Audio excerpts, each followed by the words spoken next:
जगह इधर है तो आगे बढ़ सकते हैं, ज्यादा पीछे भी क्यों रहेंगे।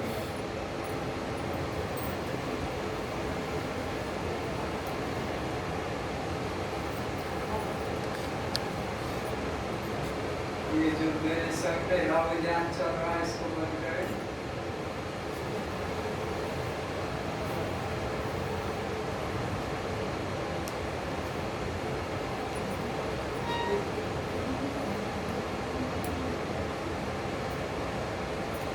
नोट करें, 3 शरीर होते हैं। जीव को बांधने वाले, जीव को 84 में भटकाने वाले 3 प्रकार के शरीर हैं। नाम लिखो, स्थूल शरीर, सूक्ष्म शरीर और कारण शरीर।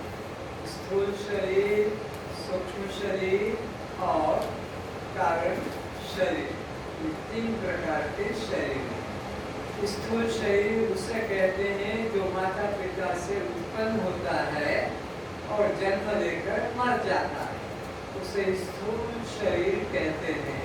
अभी हम तुम सब जिस शरीर में बैठे हैं इसको कौन सा शरीर कहेंगे? स्थूल शरीर। माता पिता से उत्पन्न हुआ है अपने कर्म भोगने के लिए और अपने कल्याण के लिए। नूतन कर्म 2 काम यहाँ पर होते हैं, पुराना बोया हुआ काटते हैं और नया बीज आगे के लिए डालते हैं। तो यह स्थूल शरीर 7 अभिमान वाला है। नोट करें, सबसे पहले नाम, नंबर 2 रूप, नंबर 3 जाति,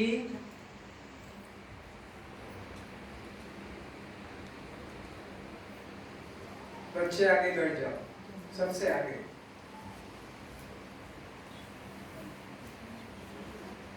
आश्रम, नंबर 4 आश्रम, नंबर 5 संबंध,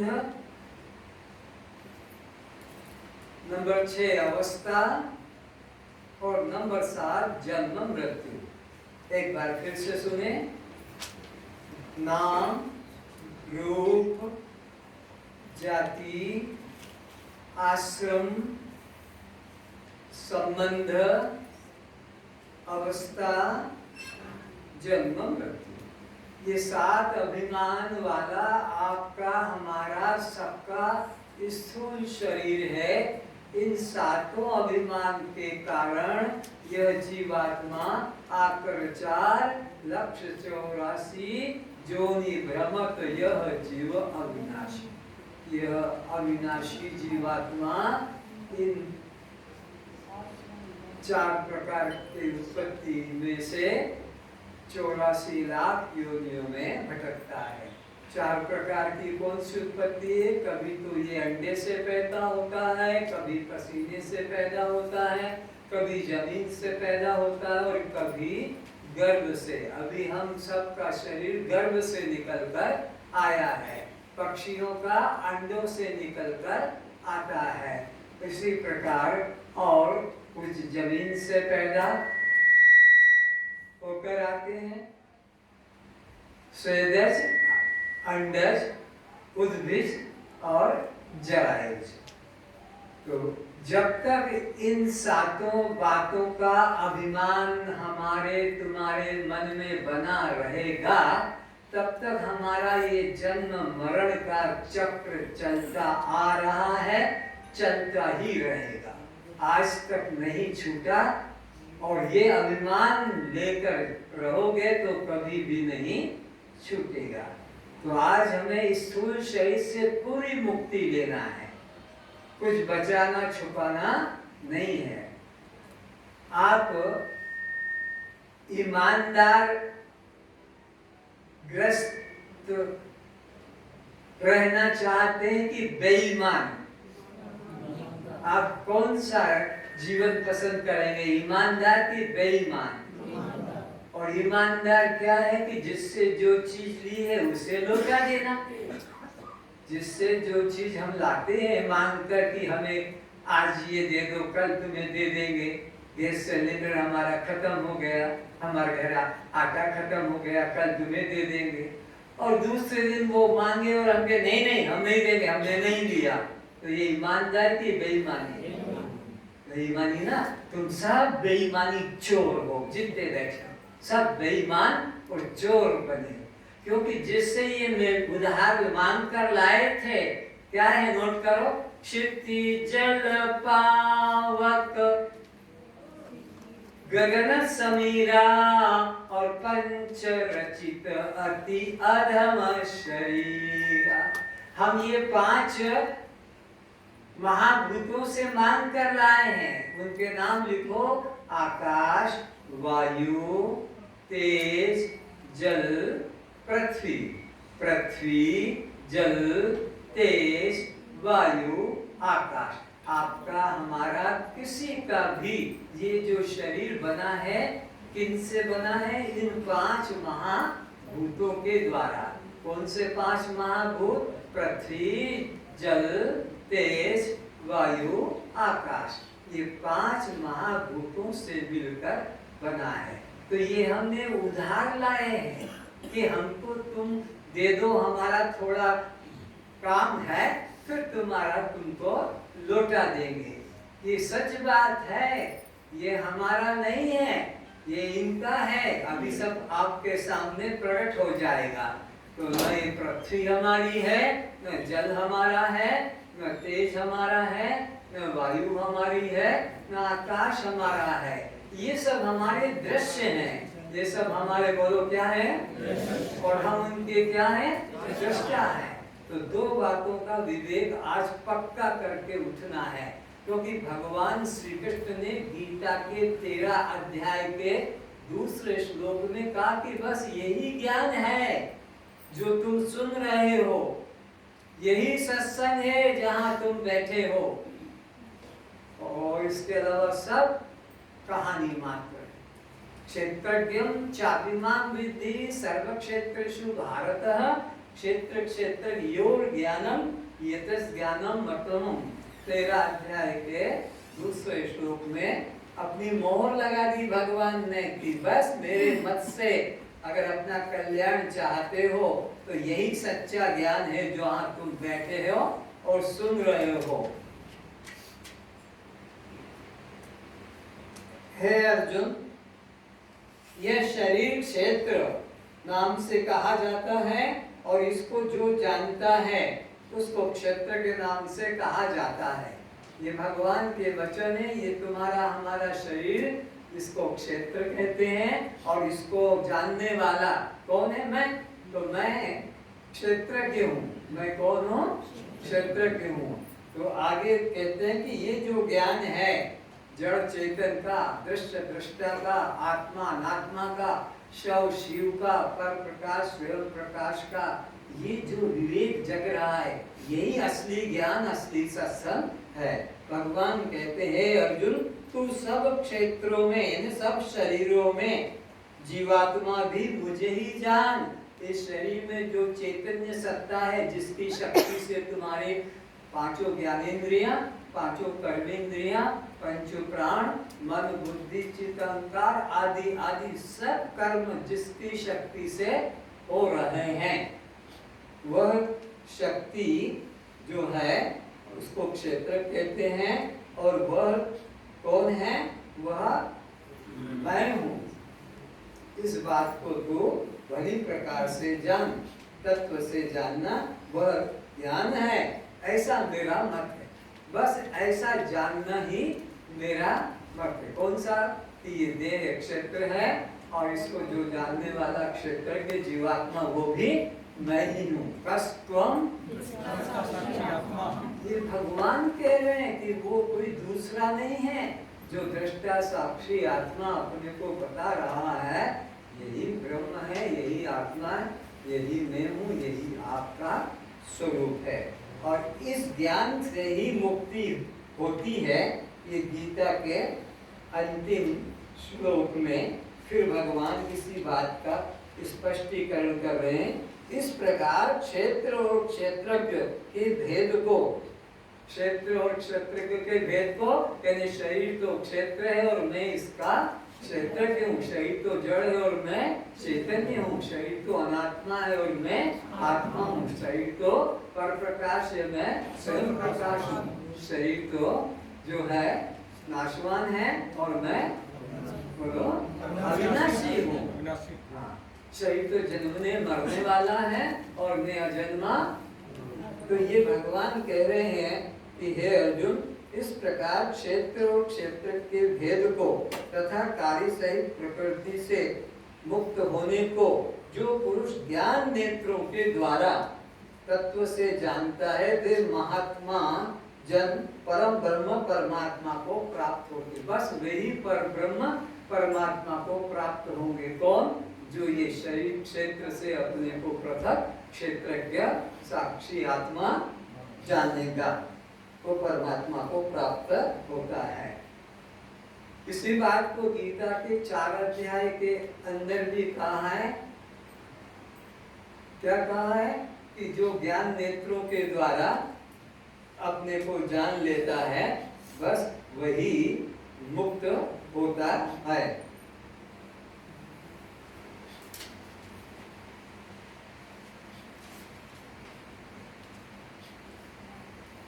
यदि तू अन्य सब पापियों से भी अधिक पाप करने वाला है, तो भी ज्ञान रूप नौका द्वारा, जिस नौका में बैठे हो ना, ज्ञान रूप नौका, यहाँ एक नौका स्टीमर बना के रखा है प्रतीक मात्र में, इसमें जो बैठेगा वही पार होगा। ज्ञान रूप नौका द्वारा निस्संदेह संपूर्ण पाप समुद्र से भली भांति तर जाएगा। पाप समुद्र से भली भांति तर जाएगा।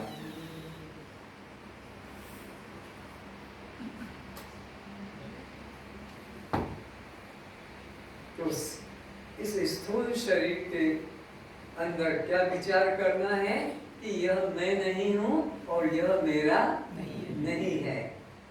जैसे आकाश हमारा दृश्य है, आकाश का मतलब ये जैसे मेरे हाथ हिल रहे हैं, पक्षी उड़ रहे हैं, हवाई जहाज उसमें उड़ रहे हैं, पवन भी चल रहा है, हम लोग सड़क पर चल रहे हैं, घर में, मकानों में, तो ये खाली खाली जो जगह है इसको कहते हैं आकाश। आकाश ने हमको अवकाश दिया है रहने का, जीवन निर्वाह का। तो ये हमारा दृश्य है। क्या है ये? खाली जगह को आप जानते कि नहीं जानते? और ये हाथ ऐसा ऐसा क्यों हो रहा है? वहाँ जगह खाली है, दीवार के साथ टकराएंगे तो हाथ टूट जाएगा, पर यहाँ हाथ नहीं टूटता। तो ये कौन सा है? आकाश दृश्य है। क्या है ये? अब वायु को देखो, वायु भी दृश्य है। जैसे आपको छू रही है, बाल उड़ रहे हैं, कपड़े उड़ रहे हैं, वृक्ष की डाल पत्ते हिल रहे हैं, किसान लोग उठान लेते हैं फसल को पीस के कुचल के, तो छिलका अलग उड़ जाता है, धान चावल अलग हो जाता है। तो ये दृश्य है। आप कितने के दृष्टा बन गए? आकाश के भी दृष्टा और वायु के भी, तेज के भी दृष्टा है। सूरज को देखते हैं कि सामने है, बादल आ गए हैं, बादल हट गए, सूर्य इधर दिखा था उदय के लिए, इधर देखा है अस्त। सूर्य कभी उदय अस्त नहीं होता है, आज तक कभी ना सूर्य उदय हुआ ना अस्त हुआ, ये सबको भ्रम है। सूर्योदय हो गया, सनसेट सनराइज, कभी ना सनराइज होता है न सनसेट। लेकिन अंग्रेजों ने ये शब्द निकाल रखे हैं। लेकिन ये सूर्य अचल है, पृथ्वी ही चलती है, और उसके कारण हमको दिन रात की भ्रांति हो रही है। सूर्य तो अपनी जगह जहाँ को त्यों लाइट दे रहा है, और ये उसके सामने ये पृथ्वी का गोला घूम रहा। तो जो सूर्य के सामने हिस्सा आ जाता है उधर दिन माना जाता है, और सूर्य की तरफ जिसकी देश की पीठ हो जाती है वो उसको रात्रि मानते हैं। तो सूर्य को भी हम देखते हैं, तो सूर्य भी दृश्य और हम उसके दृष्टा। अब इसी प्रकार जल को भी देखते हैं, आकाश से वर्षा होती है, नदी में बहता है, हैंडपंप से बोरवेल से भी मिलता है, समुद्र तो भंडार है, ये जल भी दृश्य है। और इसी प्रकार पृथ्वी जिस पर बैठे हैं, खेती, दुकान, व्यापार, आना जाना, हो रहा है, ये सब पृथ्वी करेगा। तो ये पांचों के पांचों महाभूत कहलाते हैं और इन पांचों महाभूतों से सारा संसार निर्मित हुआ है और उसी में तुम्हारे हमारे शरीर, पशु पक्षियों के शरीर, कीट पतंगों के शरीर, जड़ चेतन सब उसी से बने हैं। तो ये पांचों के पांचों से ये तुम्हारे क्या लगेंगे? दृश्य की दृष्टा। ये क्या है? क्या है? और तुम क्या हो? तुम क्या हो? पक्का कर लो कि ये दृष्टा नहीं, ये दृश्य है और मैं दृष्टा। तो अब ये उधार मान लिया हुआ है हमने कि हमको ये पांचों दे दो, हम इसमें बैठ के अपना काम करेंगे। और हम सब चोर क्यों कहलाते हैं? ये सब चोर क्यों कहलाते? कि है तो इनका, मालिक तो है आकाश, वायु, तेज, जल और पृथ्वी, ये मालिक है। और तुमने बोला ये शरीर मैं हूँ, ये मेरा है, ये मेरी पत्नी, ये मेरा पति, ये मेरा बेटा, ये मेरी बेटी, ये मेरा भाई, ये मेरा बहन। ये तुमने पाप कमाया है, ये पाप कमाया है, चोरी का माल है। इसको गीता के 3 अध्याय के 35 श्लोक में, 3 अध्याय के 35 श्लोक में कहते हैं, अर्जुन पर धर्मो भयावह। इतनी मार पड़ेगी, इतनी मार पड़ेगी कि तेरे हड्डे पस्ते तोड़ दिए जाएंगे, कीट पतंग तुझे बनना पड़ेगा जब तक इस चमड़े के देह को मैं मेरा मान रहेगा। इसलिए आज मन में यही संकल्प करके रुकना कि ये शरीर मैं नहीं हूँ और ये मेरा नहीं, अगर है तो आकाश, वायु, तेज, जल और पृथ्वी, इन महाभूतों का है। तो आज हम क्या करेंगे? जिसकी जो चीज है उसको वापस करेंगे कि नहीं करेंगे? तो नहीं करेंगे तो चोर हैं और वो चोर इसी 84 के चक्कर में फंसा चला जाएगा। एक एक चीज को हम वापस मुंह बोल कर लौटाएंगे। तो ये आज का स्थूल शरीर 7 अभिमान वाला है। तो ये पक्का कर लो कि ये शरीर मैं नहीं। बोलो नहीं। किसका है? तो ये है दृश्य और तुम हो इसके। तो जब ये शरीर नहीं तो नाम भी हमारा नहीं, रूप भी हमारा नहीं, जाति भी हमारी नहीं, संबंधी भी हमारे नहीं, आश्रम भी हमारा नहीं, अवस्था भी हमारी नहीं, और जन्म मरण भी हमारा नहीं। बस ये तुमको अंदर हृदय में बिठानी है बात। कई तरीके से भी समझाया जाएगा, दृष्टांत देकर समझाता हूँ।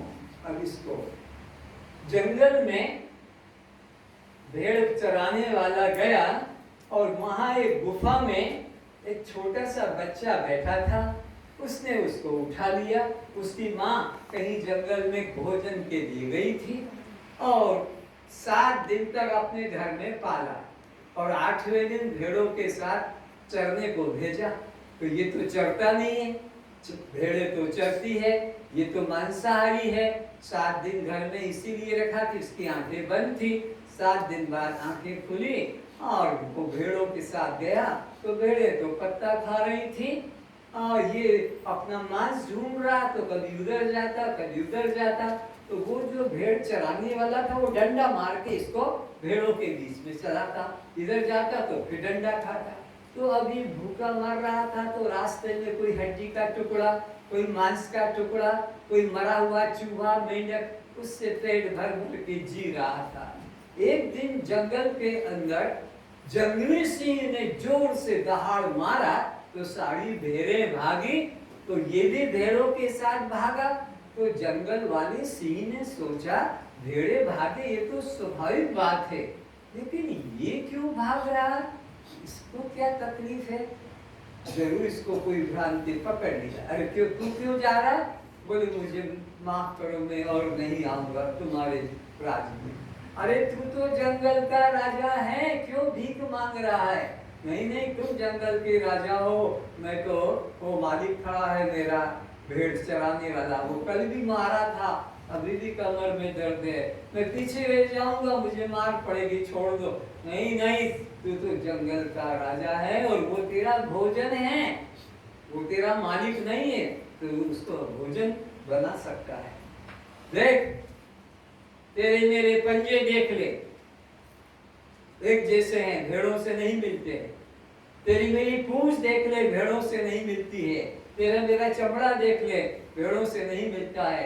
तेरा मेरा मुख देख ले पानी में, भेड़ों से नहीं मिलता है। तू आवाज कर और मैं आवाज करता हूँ, दोनों की आवाज एक है, भेड़ों से नहीं मिलती। अब उसको लग गया कि सचमुच में मैं कौन हूँ? सिंह हूँ, मैं भेड़ नहीं हूँ। लेकिन ये भेड़ होने की भ्रांति क्यों हो गई? जन्म से ही भेड़ों के साथ। यही बात तुम्हारे साथ ब्रह्म होते हुए, ब्रह्म की संतान होते हुए, और तुमने अपने को पंजाबी, सिंधी, उड़िया, बंगाली, मारवाड़ी, गुजराती, बिहारी, तेलुगु मान का भ्रम कर। तुम ये नहीं हो। इनके साथ रहते रहते, भेड़ों के साथ रहते रहते ये भी अपने को भेड़ मानने लग गया। इन देह अभिमानियों के साथ, जाति अभिमानियों के साथ, आश्रम अभिमानियों के साथ रहते रहते तुमने भी अपने को नाम, रूप, जाति, आश्रम संबंधी और यह अवस्था और जन्म मरण का मान लिया। तो ये भ्रम निकल गया और अब अपने को सिंह समझने लगा। इसको सिंह बनने के लिए कोई मंत्र जाप करने की आवश्यकता नहीं। सिंह के बनने के लिए कोई मंत्र जाप, ध्यान, आसन, प्रणाम करने की जरूरत है नहीं। क्यों? ये तो जन्मजात सिंह ही है। इसलिए कोई साधन की, जिसका जो स्वभाव होता है उसे पाने के लिए कुछ साधन करने की जरूरत नहीं। ये आपको 2 दिन पहले बता दिया था कि अग्नि को गर्म करने की जरूरत, शक्कर को मधुर करने की जरूरत, बर्फ को शीतल करने की जरूरत। तो जीव को ब्रह्म होने के लिए कुछ करने की जरूरत नहीं। जीव तो ब्रह्म ही है स्वभाव से। और एक एग्जाम्पल, कुंती जब छोटी थी इस बच्ची के समान सेवा करती थी। उनके घर में गुरुजी ठहरे हुए थे, तो बहुत प्रसन्न हुए उसकी सेवा से। जाने लगे तो आशीर्वाद में कहा कि देख बेटा, मैं तेरे को एक मंत्र सिखा देता हूँ। उस मंत्र के द्वारा तो जिस देवता को बुलाएगी वो देवता आ जाएगा और तुझे एक बच्चा भी देगा। छोटी सी उम्र थी, 8-9 साल की, वो क्या समझे, गुरु जी की बात मान लिया, उस मंत्र का अभ्यास कर लिया। जब वो जवान हुई तो सोचने लगी कि यह क्या, मैं जिसको बुलाऊंगी वो आ जाएगा देवता और बच्चा देगा, ऐसे कभी होगा? अरे गुरु जी ने मुझे ठग लिया, बच्चा समझकर मुझे ठग लिया, ऐसे कैसे होगा? अच्छा देखे, ऐसे अच्छा देखे। और उसने सूर्य को बुलाया, सूर्य आ गया और ये चिल्लाई, नहीं नहीं मुझे बच्चा नहीं चाहिए, मेरे अभी शादी नहीं हुई। बोले अब तो बच्चा होगा, ये सिद्ध मंत्र है, लेकिन एक मेरा आशीर्वाद है, उसको कोई मार नहीं सकेगा। अब क्या करे? तो देवता तो अदृश्य हो गए। अब जवान लड़की, शादी हुई नहीं और पेट में बच्चा आ जाए तो कुल में कलंक लग जाता है। तो इसने अपने पिता माता से कहा कि देखो मेरे को एक मंत्र की सिद्धि करना है और मैं पूरा अकेला रहूंगी, कोई नहीं आएगा, एक मेरे पास में दासी रहेगी। राजा का महल, तमाम कहीं भी रह जाओ, दासी को दे दिया। और ठीक समय पे 9 महीने हुए कि बच्चा, उस बच्चे को एक छोटी सी नौका में मुलायम कपड़ा बिछा कर लेटा दिया और दासी से कहा कि तू इसको नदी में बहा दे और कोई देखने ना पाए, तू छुप के रहना, दूर से इसको बहा कर देखते रहना कौन इस बच्चे को उठाता है। दासी ने अब वो बच्चे को करीब 5:30 बजे, थोड़ा अंधेरा था, और नदी में उसको छोड़ दिया। वो नौका छोटी सी बहते बहते बहते जा रही थी।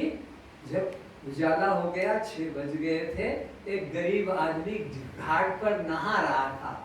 उसकी कोई संतान नहीं थी और उसने देखा इतना सुंदर बच्चा, और इसके आगे पीछे कोई नहीं। उसने वो बच्चे को उठा लिया और अपने घर में, वो दासी देख रही है कि किसने उठाया, और उसके घर पर एक चिन्ह बाहर मार दिया ताकि पहचान में आए कि इस घर में है, और कुंती को बता दिया। इस प्रकार ये 25 साल बात पुरानी हो गई। दासी जानती इस बात को और कुंती को मालूम है, और पता है कि कल महाभारत का युद्ध शुरू होगा, और ये दासी पुत्र, उसका नाम हो गया कर्ण, तो ये अपने भाइयों को कल मार डालेगा, 5 भाइयों को मार डालेगा, क्योंकि ये तो सूर्य के आशीर्वाद से मिला है और कहा इसको कोई मार नहीं सकेगा। ये बात पता लग गई कुंती को कि कल ये अपने छोटे भाइयों को मार डालेगा। तो जाकर वेश बदल कर गई कि देख, कल तू जिसे मारने जा रहा वो 5 पांडव, ये सब तेरे छोटे भाई हैं और तू बड़ा भाई है। वो कहता चल हट, तू कहां से मेरी माँ बन गई है? मेरी माँ तो अंदर है और ये तो मेरे दुश्मन है, एक एक को मारूंगा, एक एक को काटूंगा। भगवान कृष्ण भी वहीं उपस्थित हो गए और राज खुल गया कि इस प्रकार शादी के पहले ही दुर्वासा जी के आशीर्वाद से ये मंत्र मिला था। शादी के पहले, क्योंकि दुर्वासा जी जानते थे कि शादी हो जाएगी जिसके साथ वो आदमी हिजड़ा होगा, उससे कोई बच्चा पैदा नहीं होगा, और ये जब समाज में रहेगी तो लोग इसको कहेंगे अरे अरे ये नपुती, हाँ बांजी ने इसकी शक्ल मत देखो, घर पे मत आन दो, बड़ी लज्जा होगी। तो उसके इस लज्जा पने को मिटाने के लिए कहा कि ये मंत्र से तू अपने पति को बताकर कि देखो मैं इस मंत्र के द्वारा इस देवता को बुलाऊंगी और उससे बच्चा होगा। तो ऐसे इसने अपने पति की आज्ञा लेकर ये 5 को जन्म दिलाया। तो यह बात पट्टी थी, तो कृष्ण ने भी हाँ कर दिया और उसने भी मान लिया। अब इसको कुंती पुत्र बनने के लिए और दासी पुत्र से हटने के लिए क्या साधन करना पड़ेगा? कुंती पुत्र बनने के लिए, पांडव पुत्र बनने के लिए कुछ करना पड़ेगा? ये तो जन्म से ही कुंती के पेट में ही से तो निकला है, लेकिन संग दोष हो गया, संग दोष हो गया, दासी के घर में रहा तो वो दासी पुत्र नाम से प्रसिद्ध हो गया। तुम भी इसी प्रकार, कोई पंजाबी घर में पैदा हो गया तो कोई सिंधी घर में पैदा हो गया तो कोई बिहारी घर में पैदा हो गया तो वो अपने को भी पंजाबी सिंधी बिहारी मानने लग गया। अरे ये तुम्हारा नहीं है, ये संग दोष लग गया है, तुम तो उसकी संतान हो। ईश्वर, ये जो संतान है वो ईश्वर अंश, जीव अविनाशी, चेतनामल सहज सुखराशि, ये तुम्हारा असली स्वरूप है। ब्रह्म की संतान हो, ईश्वर की संतान। अरे मारवाड़ी की संतान जब मारवाड़ी हो जाती है उसे कुछ करना नहीं पड़ता। गुजराती की संतान गुजराती होती है, पंजाबी सिंधी की संतान पंजाबी सिंधी होता है, तो फिर ब्रह्म की संतान क्या जीव हो सकेगा? ब्रह्म की संतान भी ब्रह्म होगा। जो पिता का गोत्र टाइटल होता है वही पुत्र का भी गोत्र टाइटल माना जाता है। जो पति का गोत्र होता है वही पत्नी का भी माना जाता है। तो ये जीवात्मा किसका अंश है? ईश्वर अंश, जीव अविनाशी। अमृतस्य पुत्र, वेद कहता है ये अमृत की संतान है। लेकिन तुमने क्या माना? मेरा पिता तो वो है, मेरी माँ तो वो है।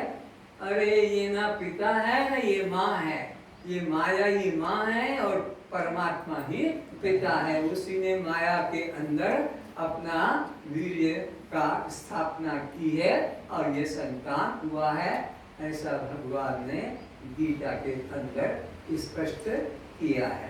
तो आज निश्चय करेंगे अपने स्वरूप के बारे में कि मैं यह स्थूल शरीर नहीं हूँ, ये तो 5 महाभूतों के 25 तत्वों से बना है। एक छोटा सा और दृष्टांत देता हूँ। एक सन्यासी जंगल में शिकार के लिए गया और शिकार तो किधर छुप गया और संध्या हो गई, अंधेरा हो गया। रास्ता नहीं दिख रहा था, तो क्या करे, घबराहट हो रही थी कि मैं ही मारा जाऊंगा। मैं तो मारने आया था सिंह को, हरिण को, वो तो छिप गए, अब मेरे को बचाना मुश्किल है। तो एक दीपक जल रहा था कहीं दूर पर, उधर अपने घोड़े को ले गया, उतरा और दरवाजा खटखटाया, तो वो अंदर से सन्यासी निकला। कहा क्या बात है? बोले मैं रात्रि को आज आपके यहाँ रहूंगा, सुबह चला जाऊंगा। बोले मैं कैसे, तुम अजनबी अनजाना आदमी को अपने आश्रम में ठहराओ, मैं तुम पे कैसे विश्वास करूं? बोले नहीं, मैं जितेंद्री नगर का राजकुमार हूँ, जितेंद्री नगर का मैं राजकुमार हूँ। तुम्हारे पिता है? हाँ। माँ है? हाँ। पत्नी है? हाँ। पुत्र है? हाँ।